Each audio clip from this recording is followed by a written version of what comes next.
I always say maybe these just chatting bits is when you actually learn something more, because some people just say, no, we have to do this, we have to do these things, and they don't relax. No. For me, this session is about dealing with and understanding the surrounding, because Edward, I like to fix problems. My job is to fix. All my phone calls per day, per night, are problems. And I fix them, And this is a problem that I'm going to fix. Okay, you will fix it. You will fix it. I will. Because you want to do it, you enjoy doing it, and obviously you're not a stupid guy. No. And obviously, with languages, you have a certain... Yeah, I think so. A certain talent for languages. Yeah. Maybe it's just because you enjoy them, because your English is wonderful. I imagine your Spanish and your Arabic too, and French maybe, I don't know. No, a bit of Spanish, yeah. So, some people think, I had a guy, and he was used to shit himself. Yeah. He was very good. He was a salesman, and he had to give presentations all the time. And he was a good salesman, but he used to get nervous, and he used to just think, if the first 3 seconds are good, then the rest will be good. So he'd launch in. But if he launched in and he didn't get the first 3 seconds, the whole thing would be terrible. So you can't just rely on that, because that obviously isn't either working or not working. So it depends on the day, good day, bad day. You have to think, you have to live in the moment, because things can happen. Yeah. So when I was learning to act, I went to drama school in Paris and London, and they would say acting is reacting. So imagine you go on the stage, and there's 2 of you on the stage, and the other person does something, or something happens. You can't just suddenly lose your line of acting. You have to be able to react to that, bring it in, relax. You have to be there, present. You can't just think, I prepared my thing like a train, and it's set off. No, it's like, whoo. No, you have to be there. Somebody asks a question, or maybe this doesn't work, the computer thing doesn't work. Or the other person who's supposed to be helping you doesn't help you, or whatever. You can't just think, I have to launch in like this. Like people say, the ambassador used to say, well, tell me how to do this sentence. Then he'd learn how to do that sentence and say, no, we need to be able to do the sentences any way, different ways. The way you feel, the way your audience is reacting. Because if you just prepare something, and maybe it works for one audience or not, you need to be able to react to your audience, and they see maybe they're like not following you, or they're not laughing at your jokes, so maybe you need to forget the jokes or do more joke, or maybe they enjoy it or whatever. You need to be able to adapt. Imagine you're a comedian. Have you ever seen a comedian in a show? Yeah, sure, a lot. And what happens when somebody shouts something? They adapt it. They adapt it. Yeah, and what happens if everybody's sitting there and not laughing? What do? Then they say something, oh, you have to laugh, and then maybe people relax a bit, they break the ice. Yeah, sure. And what about when you go to weddings? Do they speak in weddings in Morocco? No, they don't, but I've been to many weddings in the UK. So they always speak? Yeah. And what do you think? Most of them are crap, to be honest. But, Yes, that's true. And why are they crap? I think because it's, you don't do public speaking often. That's so another thing. When you do it, it's like shit. It's like, it's shit. It's like exactly. So you need the air miles. Yes, that's what it is. And you need to have the practice. Yeah. And you need to practice on the easy places. That way, I want you to practice these things on your internal meetings when you only have like 10 people, 20 people. I'm doing it already. I've started that. And to try the things in places where it doesn't matter. Yes, I'm doing that. Like I'm doing it a lot now. Like David Beckham. Do you remember David Beckham in Madrid? Sure. And he would be very good at kicking the dead ball. Yeah. But he would practice all day. And no doubt when he practiced, they'd say, listen, don't worry about getting in. We want to try a new thing. Sure. And you can try things with your people that maybe you wouldn't do for other people with 200. Yeah. And you need to practice all the time. Like I used to go to castings, the auditions. And if you go once a month, you're like nervous, you're thinking, am I good? It is, no? Yes. Yeah. Okay. You're thinking, am I doing a good job? You're not concentrating on what you're doing, you're concentrating on what the other people are thinking about you. That's the worst thing. That's the worst thing. That's the worst thing, really. Yeah. That's exactly the battle I go through before I start the presentation. I'm thinking, what are they going to think? What am I going to think? What happens? You know, I'm thinking about something that's got nothing to do with what I'm going to read. And when I come and read it, I'm like, almost you don't know what you're reading, and I know this stuff. I wrote it. Yes. So, but you're preoccupied with what if and how and what, you know. Yes. So what we do in these things is I will give you these sheets with all these bullet points, and you want to concentrate on those things. Yes. Yes. All those things, like number one here, what? Passion, connect with the audience. Now, it's not saying read this thing. No? Okay. No, but at work I'm starting to use, how do I say it? I'm trying to,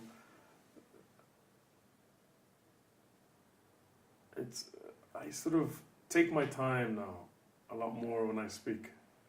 And I don't mind pausing and making people wait for it. Because I can. And when I'm doing it, people are, there's a lot more attention. Before I'll come and say, okay, dag, do this, done, okay, sir, boom, and they go do it, they perfectly come back. But now I tell them to do it, the same message, but taking my time. And maybe taking my time is a way of me dealing with taking my time during a presentation. Because a meeting with 5 or 6 people is nothing. The presentation is only 20 people. It's not, you know, it's just double that amount. But I have, in 2 weeks, I have a presentation with quite senior people from Mercadona. And, but it's very basic. It's like maybe 3 pages, you know? But it's seated on a round table. And I don't really care. And it's going to be a good time for me to try Yes. the new techniques. So one thing is the basic techniques like the pauses, whatever. Maybe the next level would be to bring out your personality for you to enjoy it and make them enjoy it. Absolutely. No? Yes. This is really difficult. Yes. Because I have people who have no talent for being funny or engaging. Like the girl I have in Roche, she's a senior manager, you know, but she's just not funny and she's too serious. Good at what she does, but she's good at what she does. There. Yeah, but character's not there. So people say, for example, they start yoga and they say, how long will it take you to be flexible and good in yoga? Well, it depends.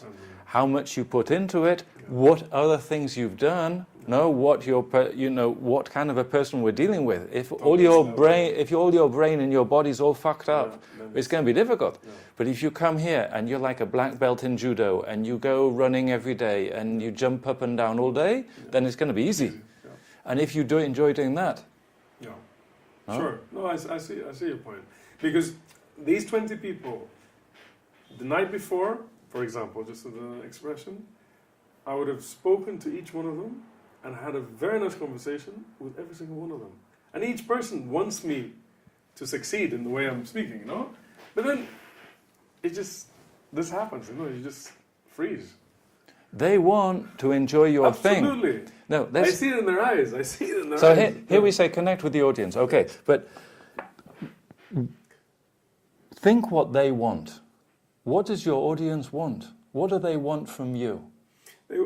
Really, I thought of that question a lot. The first thing they want, they're good people. They want me to be myself and to enjoy what I'm doing because and the second part is they want to listen to what I'm going to say because they're curious about what I'm doing and they want to learn from what I'm saying. So they want me to do it in the best possible way so they can understand it and they can interact. But if I'm nervous and I go through it quickly, everyone keeps quiet and not say a word because they just want it to finish. But they really want me to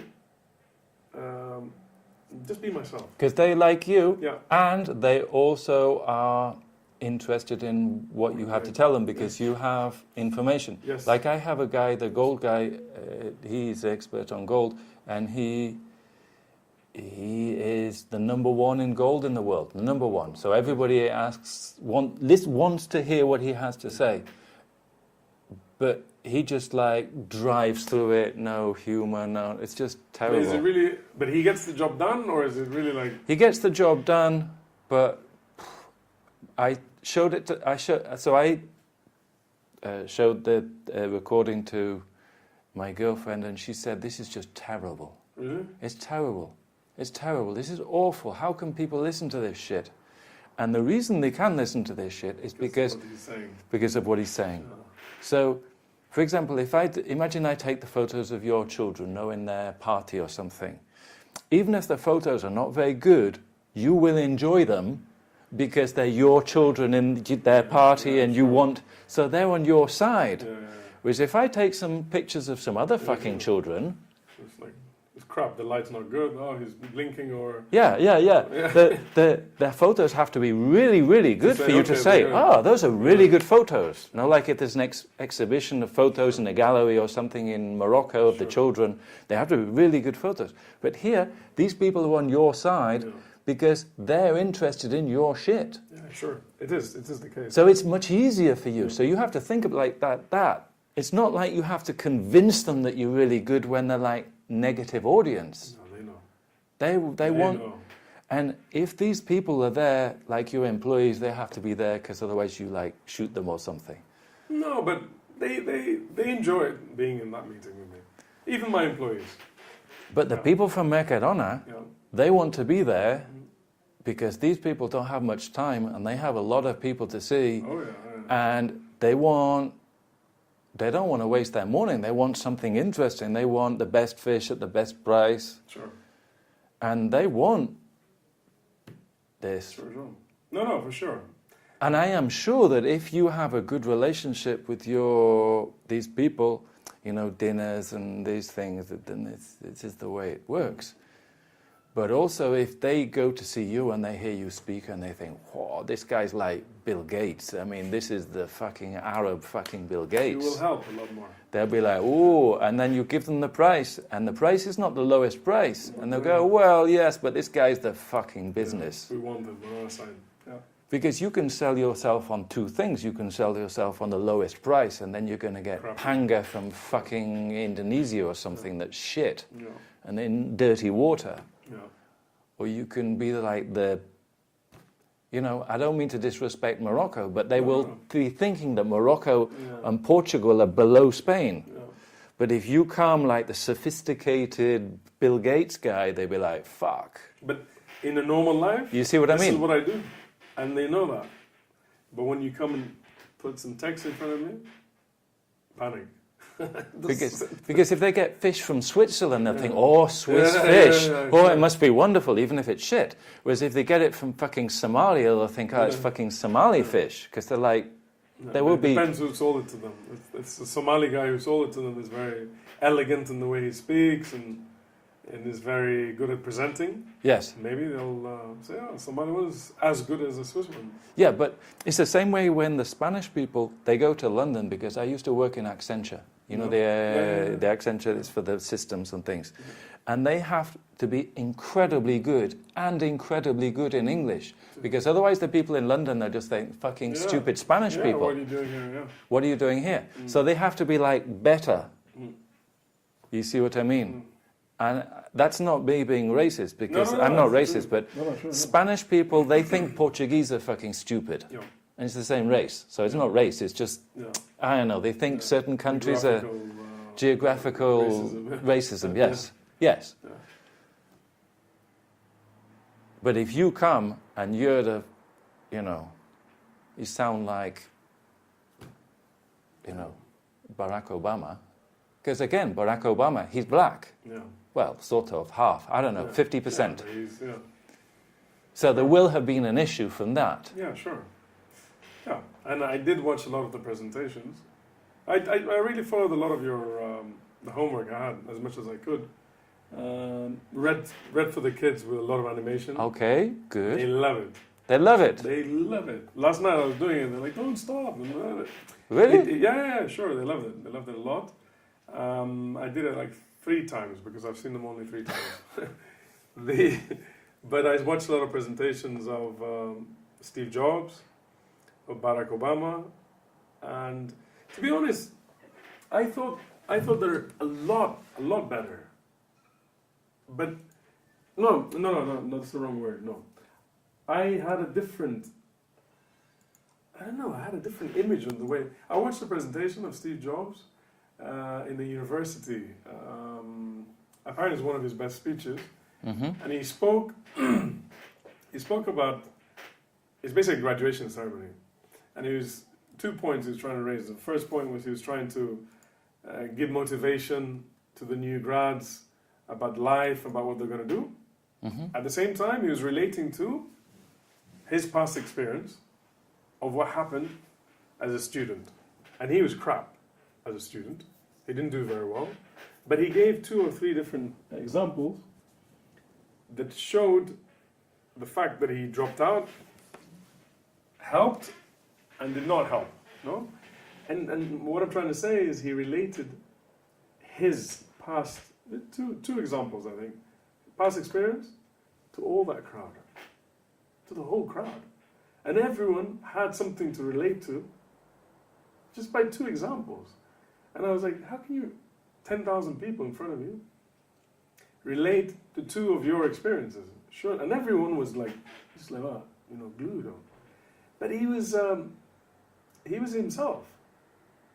He was like reading the paper and he was just himself. Well, look, number one, be yourself, be your best self. Okay, so everything you're saying is right. Yeah. Because people say, Barack Obama's good, or Bill Gates is good. Yeah. But you have to think, why is he good? No? People will think, Hillary Clinton, she must be really good because she's a woman, and people think women are stupid. No. So she must be double good.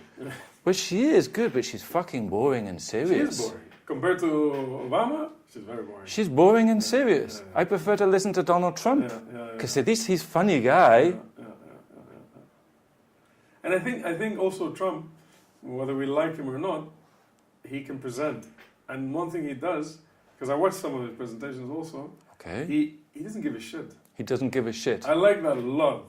And I think a lot of Americans like that a lot. He's not scared of what he's going to say. And if he says it, it's like... And it's wrong, he doesn't give a I don't shit. give a shit. You know? This is quite a strong character, huh? Quite a difficult thing to do, huh? To be sitting in front of a group of people and you don't really care what they think of you. Because you're under the spotlight.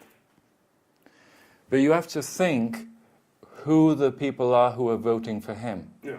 So if you go to a village in Andalusia and you speak to people with little education, Yes. and you say, the fucking Moroccan fishermen and they're taking your jobs, we have to go down there with the nuclear bombs and kill them all. They'll be like... Yes. But these are not people in Mercadona who are going to buy your fish. These are people who understand that Moroccan fish doesn't have to be nuclear bombed. Sure. But America, unfortunately, are lots of the... Yeah, because here and here vote Obama, and all of this, they want to kill everything. Yeah, they don't care. Anybody, Europeans, they hate them, anything. Yeah. And, imagine if you're a boxer and you come out and you talk a whole lot of shit and everybody's like, "Hey!"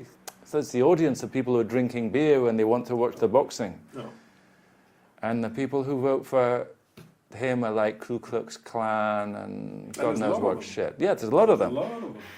So, your audience is intelligent, high-level people who are educated and they're self-made and really, they're clean. I mean, very well educated, well cultured, travel. People like you. Yeah. People like you. Yeah. You can have a choice today. We can look at, because all these things you're talking about, I have a thing on each one. Yeah, we can have a look at just basically practicing the way you read, like you read to your kids, just for fun, because you can say, but when I do it with my kids, it's easy because it's a children's book. When I do it with this, it's more difficult. We don't have to do number 10 funny, but we can just be a little bit funny. Yeah. We can do that, or we can look at basic things that should go into a presentation skills, not the presentation, but the skills, no? Or we can look at analytically how Obama does things, or trump. So we can kick off with the sort of dynamics of your voice, basic presentation skills, Obama or Trump. Which do you want? We can do them all, but today? If I choose to start, maybe the presentation skills. Okay. Yeah. Okay. Good. Just to start with that. Okay, yeah. Because maybe well, we can try and kill two... Yeah. That's another thing, one. Chunks. Do you remember Chunks? Yeah, sure. Yeah, from last week. It's good that you listen to these things again. No, a lot. You're the only unread... knowing WhatsApp, I closed the WhatsApp. I always close it. But yours is the only one that's still open since you sent me the messages. Oh, really? Yeah, because I like to listen to it a lot. That's I good. tell you, when I focus on something, I don't let go until I get done. I don't want to stop. It's like the first year that you do something. Yeah. The first year that you do something, you have to concentrate a lot, or you have to be thinking about it all the time. You have to be watching the videos, the television, analysing. You analysing everything. Like you analyse why Bill Gates is good. Because people say, Bill Gates, he's good. No. Because No, he's not just good. He's practiced, he knows, he's trained, yeah. You have to be able to analyse it. And when you get even better, you'll be able to say, but he wasn't so good at this bit. Yeah, I'm sure. That's when you start to get good. After the first year, then you can relax. You just need maintenance and you can do specific things like workshops and these things, but you don't need to be 24 hours a day thinking about this shit. Yeah. But at the beginning, it's like when you learn a new skill, like if you go and learn German because you have to sell in Germany to Lidl or something, Lidl, then it's Lidl in German, you would have to be 24 hours a day with German for a year. After that, you'd be cool. Yeah, sure. Oh? Yeah. I'm also watching a TV series, Netflix is called Designated Survivor. I don't know if you've... Haven't seen it. And there's a guy who does the press conferences for the White House. Really, whenever he does the press conference, he's got like 80 hyena reporters. They just want to kill him. But he's so laid back about it. I'm watching it, I'm like, really? This job? You have to be like that. You can't be nervous, you can't be prepared, you just have to go and say, okay, bring it on. And then they start biting and say, this I don't agree with, this I don't, okay, I'm not answering you, and you have to adapt. And I think in presentation, when something goes wrong during the presentation, I have to remind myself to adapt with it. You have to be able to adapt in all the time. It's not another world. You can't just prepare and say, I'll do it like this. No, because something can go wrong and does go wrong. And when it does, you just have to say, okay, the door's closed, okay, I'm going to take this road and carry on my journey. I think the fact that we talk about it, we read about it, I learn more, I watch these presentations, and I'm doing it, I think and I hope I'm learning those skills of adapting, of breathing, of pausing, of taking out my personality a bit in the presentation, making it funny, not too much, because these guys are quite serious, but maybe they're all nervous about it, so they're all being serious about it, because they all mess around. Normally there's like one or two jokes during the meetings and everyone starts breaking out, it's normal. But during the presentation, everyone's like quite serious about it. Yes. Yeah, no? You have to learn not to give a shit. It seems like contradictory because normally you have to care and now you're saying you just have to not give a shit. Yeah. That doesn't mean that you haven't... Not prepared, no. Well, first of all, trained your basic skills and then secondly, prepared for that specific thing. And then not give a shit. So imagine you're judo fighter. Yeah. Well, he will have been training for years on all the basic skills. Yes.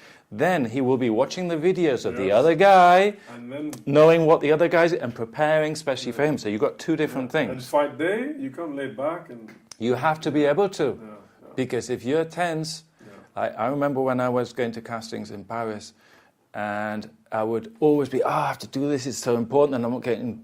Nobody's picking me and I must be bad and then feel terrible. And then after a while, I just didn't give a shit. Really? And this is an income. You make a living out of being successful during a casting, no? So it's a lot of pressure. It's a job interview and it's a job interview. No? Yes. And the bigger the thing, like some film or something, it's a lot of money, then you think it's more important, and that will make it worse for you. You will do worse. So you have to be able to, at the same time, have your skills for years and then prepared for this thing, learned all the script, thought about it, made so notes. learn all the script, no? Yeah, you learn it, you understand the script, you have and a you plan made the in your head, notes, no? you made all the notes. Yeah. You don't have to just say it one way, but you prepared all the thing. Yeah. But then you have to be able to say, no, now I don't give a shit. On the day, You have to be able to say, I don't give a shit. And you have but to you have it in your head. Yeah. You have to just say, that's it, I don't give a shit. If it doesn't turn out well, it's not the end of the world. I remember when I used to be a solicitor in London, and I was a lawyer, and one of the bosses hadn't remembered to set the alarm to come into work, and he had to go to court to do something with some big file of papers, and I had to go to the High Court in London, which is like some big shit. I know. I worked for a company called Circle, and they used to have all the prisons and managed all the courts. Okay. And that's a very big High Court is a very So I had to go there and do something with the judge and ask for some delay on some court thing, and I was like, fuck. It's not even my case, and he's just forgotten because he's asleep. I don't know anything about it. But then you go there and you think, well, the judge started giving me shit, saying like I hadn't prepared. Yeah, sure. But I'm thinking, but I'm doing the best I can, so I don't give a fuck. No, you could really freeze there and think, oh, that's terrible. Yes. But I was thinking, well, even if I do it badly, that's okay because it's not my fucking fault. But yeah, it's difficult when it's your thing and you want to do well and you still have to say, I don't give a shit. And the bigger the job is, the bigger the meeting, the bigger the presentation, you have to be even more relaxed. And that's very difficult. And the only way I could do that would be to do like 3 castings a day. I'd be doing 3 castings a day. Just before the main one, no? Yeah, and exactly. And when I was applying for job interviews as a lawyer, I just worked the numbers game. So I would apply for jobs and they wouldn't give me it. I'd go for the interview and I wasn't very good. And then one week I had in London and I was like going to like 15 interviews in 1 week. And then by the Friday afternoon I had some interview. I was like, nothing. Who gives a shit? And that was the best one. And that was the best one. They gave me the job. Yeah, another thing. During that presentation week... 1 second.